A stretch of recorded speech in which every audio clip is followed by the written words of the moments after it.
Assalamualaikum warahmatullahi wabarakatuh.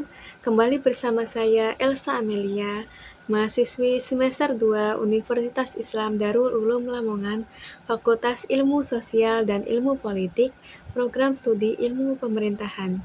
Di sini kita akan membahas suatu topik yakni etika pelayanan publik. Tema ini menjadi menarik untuk kita bahas karena dengan pelayanan publik yang beretika, maka akan meningkatkan kepercayaan masyarakat terhadap pemerintah maupun penyedia pelayanan publik. Selanjutnya, kita juga harus mengetahui dulu apa itu yang dimaksud dengan etika pelayanan publik. Etika dalam pelayanan publik merujuk pada prinsip-prinsip moral yang mengatur cara layanan diberikan secara adil, transparan, dan manusiawi. Yang berarti ini adalah landasan moral yang mengarahkan perilaku penyedia layanan publik dalam melayani masyarakat. Tentunya, saya pernah mendengar suatu kalimat yakni penguasa menjadi pelayan. Maksudnya seorang pelayan publik ini harus memiliki kriteria seperti senyum, salam, sapa, sederhana, disiplin, ramah, melayani masyarakat luas. Tujuan utama etika ini adalah untuk melindungi kepentingan masyarakat serta membangun kepercayaan terhadap penyedia layanan. Nah, agar pelayanan ini tidak semata-mata untuk demi kepentingan organisasi atau individu, tetapi demi kesejahteraan masyarakat dan keadilan bagi masyarakat. Nah, sebagai petugas pelayanan publik juga kita harus memiliki sikap-sikap, yakni pertama, integritas dalam pelayanan publik. Integritas dan kejujuran ini memiliki arti yang hampir sama, tetapi maknanya sedikit berbeda. Integritas ini seperti konsistensi antara ucapan dan tindakan yang akan dilakukan. Integritas berarti kejujuran dan konsistensi antara nilai dan tindakan.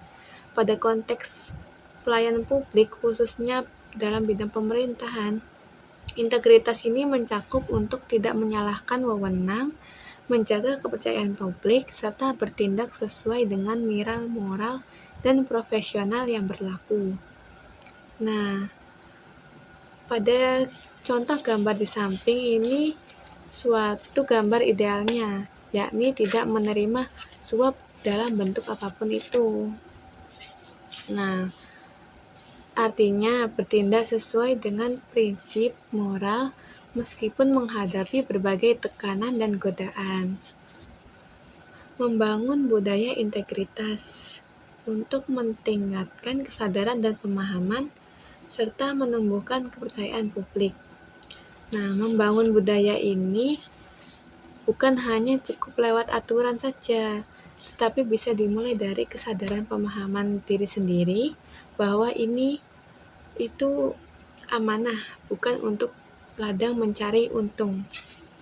Selanjutnya yaitu akuntabilitas dalam pelayanan publik. Akuntabilitas merupakan kewajiban setiap penyedia layanan untuk mempertanggungjawabkan setiap keputusan, tindakan, dan hasil kerjanya kepada publik. Harus menerima segala konsekuensinya juga. Nah, dalam praktiknya, akuntabilitas ini juga menuntut tentang keterbukaan. Artinya, publik ini berhak untuk tahu. Dalam contohnya ya, seperti di pemerintahan, di bidang pelayanan administrasi kependudukan, seperti pembuatan IKTP di Dinas Dukcapil, masyarakat ini berhak mengetahui segala prosedur layanan IKTP ini.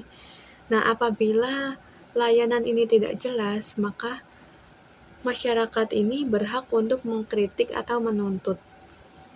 Selanjutnya yaitu pengambilan keputusan yang etis.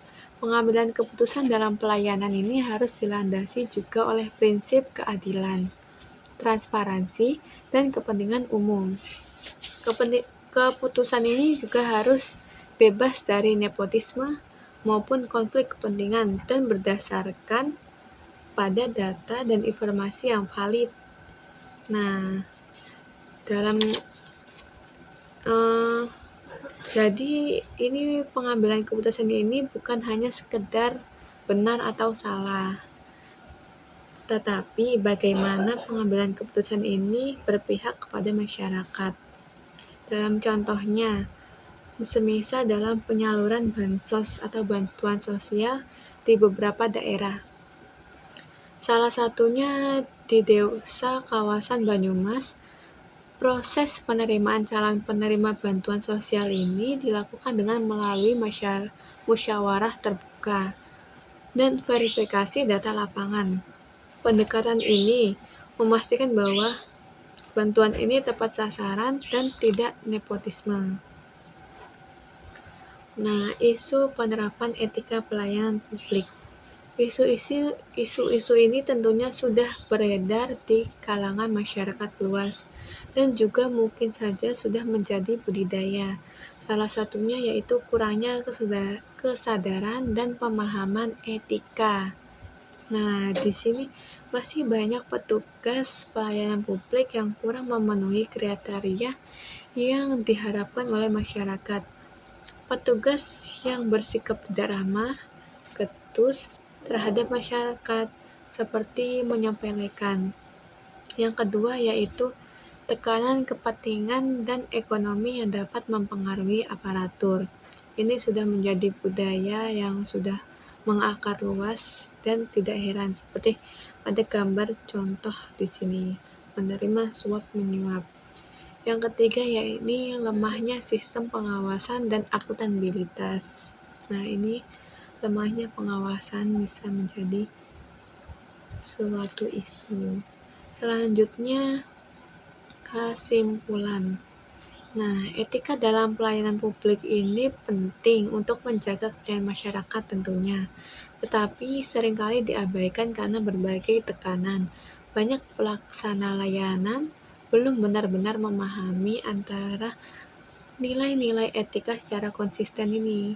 Karena itu, perbaikan ini harus dimulai dari diri sendiri, yaitu kesadaran, keteladanan pemimpin sebagai contoh, dan sistem pengawasan yang lebih tegas dan nyata. Sekian penjelasan tentang materi ini dari saya. Terima kasih sudah menonton. Wassalamualaikum warahmatullahi wabarakatuh.